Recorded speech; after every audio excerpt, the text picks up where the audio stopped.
एक मोठी अपडेट समोर येते। अगोदर आपण ती अपडेट घेऊया आणि त्यानंतर पुन्हा एकदा अभय सर तुमच्याकडे येतो। गृहमंत्री पदाचा आग्रह शिंदेंनी सोडल्याची सूत्रांनी माहिती दिली आहे। या घडीची मोठी अपडेट आपण पाहतोय।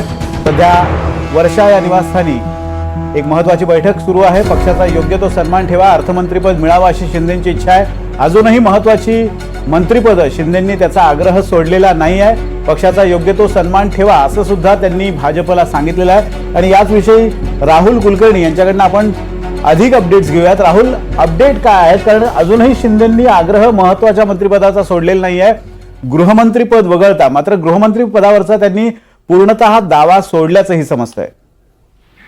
नाही, त्यांचं असं म्हणणं आहे की गृहमंत्री पद जर देता येत नसेल तर पहिली जी 3 खाती आहेत त्यापैकी एक अर्थातच गृह विभाग, अर्थ आणि नियोजन आणि महसूल, या तिन्हीपैकी कुठलंही एक खातं आम्हाला द्यायला हवं। त्यासह मी सहभागी होण्यासंदर्भामध्ये ते सकारात्मक विचार करू शकतात।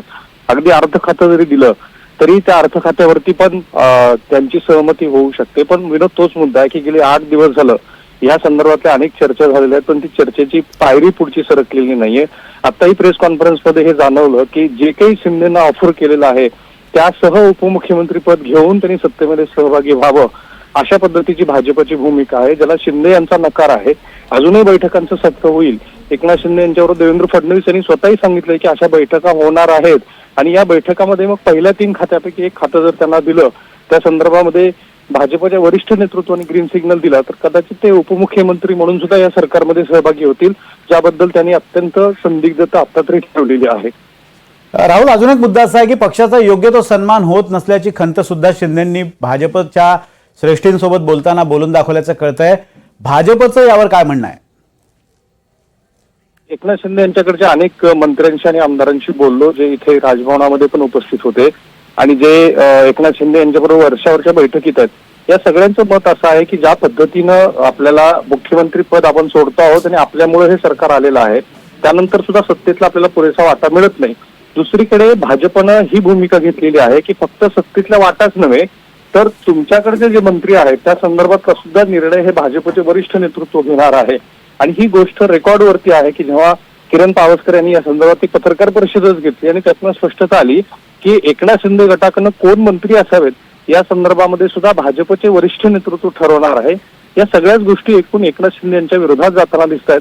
त्यांना यातनं आपल्याला सत्तेतला पुरेसा वाटा मिळेल आणि त्या वाट्याच्या माध्यमातून आपण पुढे पक्ष चालवू याबद्दलचं समाधान होताना दिसत नाही। म्हणूनच एकनाथ शिंदे यांनी स्वतः देवेंद्र फडणवीस यांनी विनंती करून सुद्धा आपण उपमुख्यमंत्री म्हणून सरकारमध्ये सहभागी होऊ की नाही याबद्दलचं कुठलंही ठोस उत्तर दिलेलं नाही आणि तो बहुतेक तर नकारच आहे त्यांचा।